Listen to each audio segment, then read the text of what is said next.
Hello friends, तो कैसे हैं आप लोग। लास्ट वीडियो में हमने डिस्कस किया था सेंट्रीफ्यूगल पंप की कंस्ट्रक्शन, वर्किंग और उसके प्रिंसिपल के बारे में। उसके बाद में सेकंड वीडियो में डिस्कस किया था उसमें प्राइमिंग के बारे में।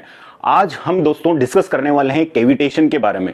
आखिर ये कैविटेशन क्या होता है, सेंट्रीफ्यूगल पंप के अंदर कैविटेशन होने के क्या नुकसान है और इसको कैसे रोका जा सकता है। तो सिंपली पहले हिंदी में समझ लेते हैं कि कैविटेशन आखिर क्या होता है। जब आपके दांतों में कोई बीमारी हो जाती है या कीड़े पड़ जाते हैं या किसी भी रीजन से कुछ खड्डे हो जाते हैं, तो टीथ में जो खड्डे हो जाते हैं या वो दांत खराब हो जाते हैं, तो डॉक्टर बोलता है हमको कि आपके दांतों में कैविटी हो गई है, इसलिए कोलगेट मंजन करिए जो भी है, ठीक है। तो कैविटी क्या है, एक तरह से खड्डा है सब। तो सेंट्रीफ्यूगल पंप में खड्डे, पानी से आखिर खड्डे बन सकते हैं क्या, कैसे बन सकते हैं, ठीक है। तो उसके कॉन्सेप्ट को जानेंगे कि टेक्निकल इसके पीछे कॉन्सेप्ट क्या है और इसमें सेंट्रीफ्यूगल पंप में कैविटीज होती क्या है। तो इसका टॉपिक डालेंगे हम कैविटेशन।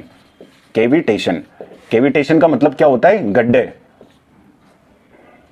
ठीक है। कैविटेशन का मतलब होता है गड्ढे।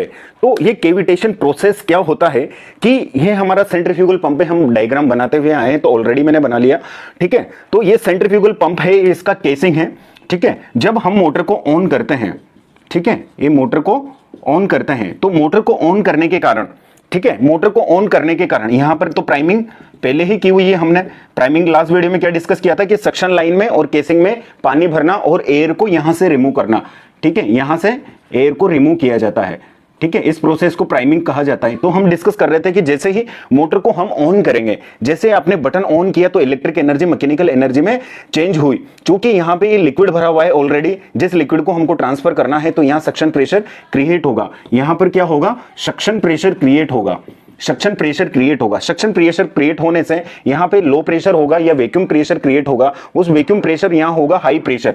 यहां कौन सा है, हाई प्रेशर। तो हाई प्रेशर से लो प्रेशर की तरफ अपना फ्लूइड मूवमेंट करेगा। अगर आपने प्राइमिंग की और प्राइमिंग करने के दौरान, ठीक है, प्राइमिंग करने के दौरान इसमें मान लो कि एयर पार्टिकल्स आ जाते हैं, एयर पार्टिकल्स आ जाते हैं, एयर पार्टिकल्स आ जाते हैं, या फिर ये सक्शन प्रेशर इतना क्रिएट हो जाता है, ये सक्शन प्रेशर इतना क्रिएट हो जाता है कि वो लिक्विड के वेपर प्रेशर से, लिक्विड के वेपर प्रेशर से कम हो जाए। ये सक्शन प्रेशर लिक्विड के अगर उसके वेपर प्रेशर से कम हो जाए, तब भी लिक्विड क्या होगा, लिक्विड क्या होगा, वेपराइज होने लग जाएगा। दिमाग के ऊपर से निकल गया पॉइंट। चलो डिस्कस करते हैं, आइए इसके कॉन्सेप्ट को जानते हैं कि बॉइलिंग पॉइंट जो होता है वो बढ़ेगा तो लिक्विड का प्रेशर बढ़ेगा और बॉइलिंग पॉइंट घटेगा तो लिक्विड का प्रेशर भी क्या होगा, घटेगा। और आप जानते हैं वेपर प्रेशर क्या होता है।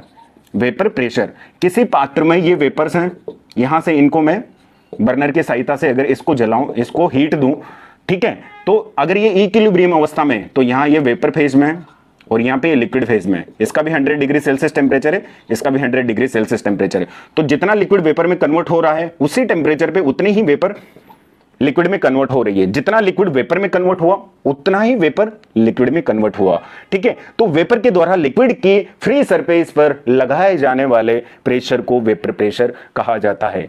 आपको समझ आया, ठीक है। तो यहां से नेक्स्ट हम बात करते हैं कि यहां क्या बात बोल दी, क्या स्टेटमेंट बोल दिया कि सर कि यहां पे सक्शन प्रेशर इतना न हो कि इसके वेपर प्रेशर से भी कम हो जाए। तो एयर क्या होगी, यहां पे एयर आ जाएगी या एयर के बबल्स बन जाएंगे या फिर यहां लिक्विड के बबल्स बन जाएंगे। लिक्विड यहां पे क्या होगा, वेपराइज होने लग जाएगा, ठीक है। तो उससे पहले ये जो स्टेटमेंट बोला, तो इसको प्रूव करते हैं अपन कि जो बॉइलिंग पॉइंट होता है वो प्रेशर पे डिपेंड करता है, ठीक है। तो यहां मोटर क्या होगा, मोटर के क्या है, आरपीएम। आरपीएम का मतलब रिवोल्यूशन पर मिनट। एक मिनट में ये मोटर की शाफ्ट कितना घूमती है। अगर ये एक मिनट में ज्यादा घूमेगी तो ये ज्यादा सक्शन प्रेशर क्रिएट करेगा। एक मिनट में मान लो 5000 आरपीएम है, ये जो इसका इंपेलर है 5000 बार रोटेट हो रहा है, इसमें 5000 बार अगर रोटेट हो रहा है तो सक्शन प्रेशर बहुत ज्यादा क्रिएट हो जाएगा। बहुत ज्यादा सक्शन प्रेशर क्रिएट होने से यहां पे सक्शन प्रेशर तो मिल गया आपको, 2 पॉइंट पे प्रेशर डिफरेंस तो मिल गया, लेकिन दोस्तों क्या होगा, यहां से जैसे ही लिक्विड यहां पे जाएगा, लो प्रेशर जोन में जाएगा, तो प्रेशर लो हो गया तो बॉइलिंग पॉइंट भी लो हो जाएगा।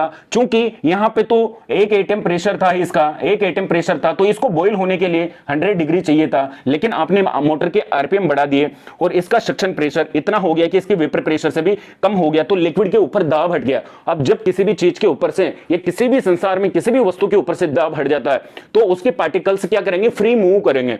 तो यहां पे एयर के बबल्स बन जाएंगे। क्योंकि यहां क्रॉस सेक्शन एरिया कम है, तो यहां प्रेशर कम है लेकिन वेलोसिटी यहां पर क्या है, ज्यादा है। तो लो प्रेशर एरिया में तो यहां पे क्या बनेंगे, वेपर के बबल्स बनेंगे, ये वेपर के बबल्स बनेंगे। यही बबल्स आके जाके यहां पर एरिया ज्यादा है बर्नौली थ्योरम के नियम के अकॉर्डिंग, तो प्रेशर भी ज्यादा होगा। लो प्रेशर एरिया में बने हुए बबल्स हाई प्रेशर एरिया में जाके फट जाएंगे, कोलैप्स कर जाएंगे, ब्रस्ट हो जाएंगे। जैसे ही ये हाई प्रेशर जोन एरिया में बबल्स फटेंगे अब तो इस इंपेलर के ऊपर क्या बन जाएंगे, खड्डे बन जाएंगे। 1 दिन में, 2 दिन में, 3 दिन में। इसको ऐसे समझते हैं कि इसके मान लो कि 1000 आरपीएम है, मोटा मोटा मान लो कि 1000 आरपीएम पे ये घूम रहा है 1 मिनट में, तो 60 मिनट में कितना घूमेगा, 60,000 आरपीएम, 60,000 आरपीएम। जब इसमें सक्शन प्रेशर वेपर के प्रेशर से भी कम हो जाएगा तो 1 घंटे के अंदर ये 60,000 बार घूमेगा, और 60,000 बार यहां पर बने हुए बबल्स 60,000 बार एक ही सरफेस पे खटा खटा खटा खटा खट खट खट खट खट खट खट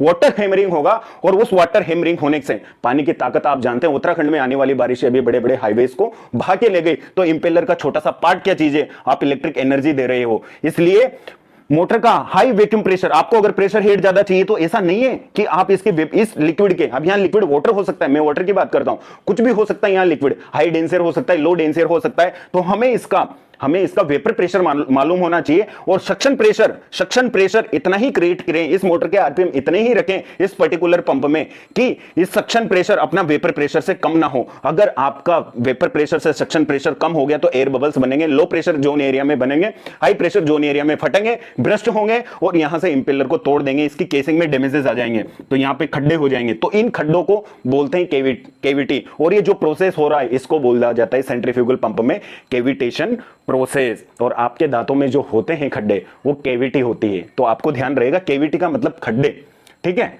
या गड्ढे या खड्डे जो भी आप बोलना चाहो। तो आपको ये क्लियर कट टेक्निकली ये कॉन्सेप्ट क्लियर हुआ, ठीक है। Thank you so much, I hope आपको अच्छा समझ में आया होगा, कुछ नॉलेज मिली होगी। अगर आप इंजीनियर हैं, आप अपनी डिग्री डिप्लोमा कर रहे हैं, अपनी स्टडी कर रहे हैं, तो आपको इस तरीके से कॉन्सेप्चुअल टेक्निकली इस तरीके से पढ़ना है, कुछ समझ में नहीं आया तो आप मुझे बता सकते हैं। Thank you so much guys, बहुत बहुत धन्यवाद आपका।